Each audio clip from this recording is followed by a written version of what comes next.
नमस्कार।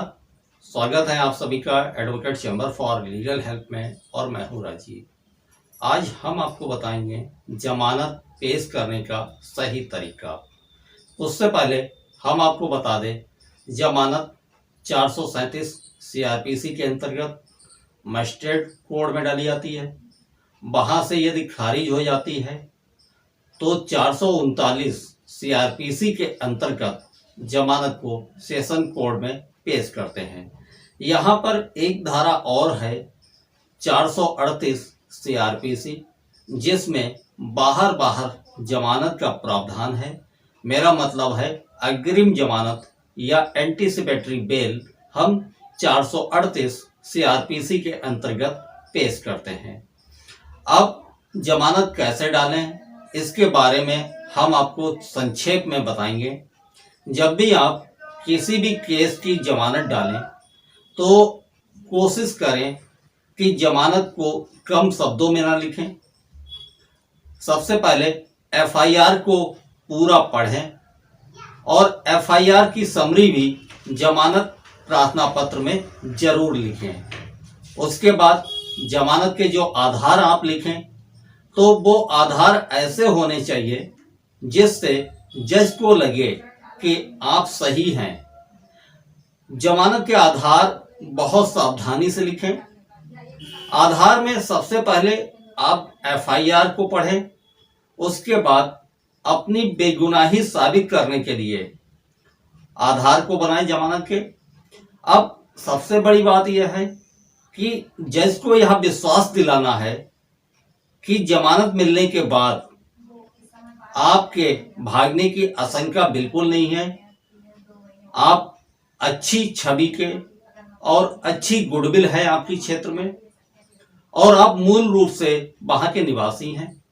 यदि आपके ऊपर कोई आपराधिक केस नहीं है तो यह भी आपकी जमानत का एक बहुत अच्छा आधार साबित हो सकता है। आप जज को बताएं कि मेरे ऊपर कोई भी आपराधिक केस नहीं है, ना ही मेरे ऊपर कोई आपराधिक ट्रायल जारी है, इसलिए मुझे झूठा फंसाया गया है और जानबूझकर ये इस केस में मुझे जो है इन्वॉल्व किया गया है। अब बात आती है जब आप जमानत प्रार्थना पत्र पेश करते हैं तो कितनी कॉपी में पेश करें। ज्यादातर आपने देखा है कि जमानत प्रार्थना पत्र 2 कॉपी में पेश करते हैं, लेकिन आप हमेशा जमानत प्रार्थना पत्र 3 कॉपी में न्यायालय में पेश करें। इसकी खास वजह यह है कि 1 कॉपी तो न्यायालय में रहती है, 1 कॉपी थाने चली जाती है, जिस पर आईओ अपनी रिपोर्ट भेजता है न्यायालय को लिखकर। यह रिपोर्ट तब भेजता है जब तक आपकी चार्जशीट नहीं आती है। जैसे कोई घटना घटित हुई, आपको अरेस्ट किया पुलिस ने, आपको जेल भेज दिया और आप उस समय जमानत अपनी पेश कर रहे हैं और चार्जशीट नहीं आई है, तो आपको 1 कॉपी आपके थाने जाएगी। वहां से आईओ उस जमानत प्रार्थना पत्र पर अपनी रिपोर्ट पेश करेगा कोर्ट में। 1 कॉपी सरकारी वकील को भी दी जाती है। जब आप जमानत के लिए बहस करने जाते हैं तो आपका विरोध किससे होता है उसके बारे में भी हम आपको थोड़ा सा बता दें। सबसे पहले आपके विरोध में सरकारी वकील खड़ा है, उसके अलावा आईओ भी आपके विरोध में ही खड़ा है।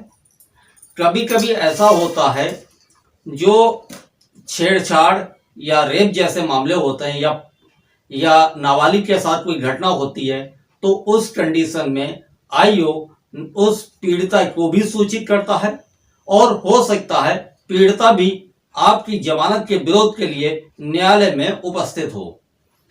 तो जमानत जब भी डालें तो बहुत जल्दबाजी ना करें, उसमें बड़ा सोच समझ कर जमानत डालें, क्योंकि जमानत आपकी निरस्त हो जाती है तो आप सेशन कोर्ट में जाएंगे।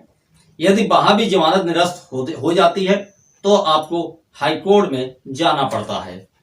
तो मेरा यही निवेदन है कि जमानत डालते समय आप जल्दबाजी बिल्कुल ना करें।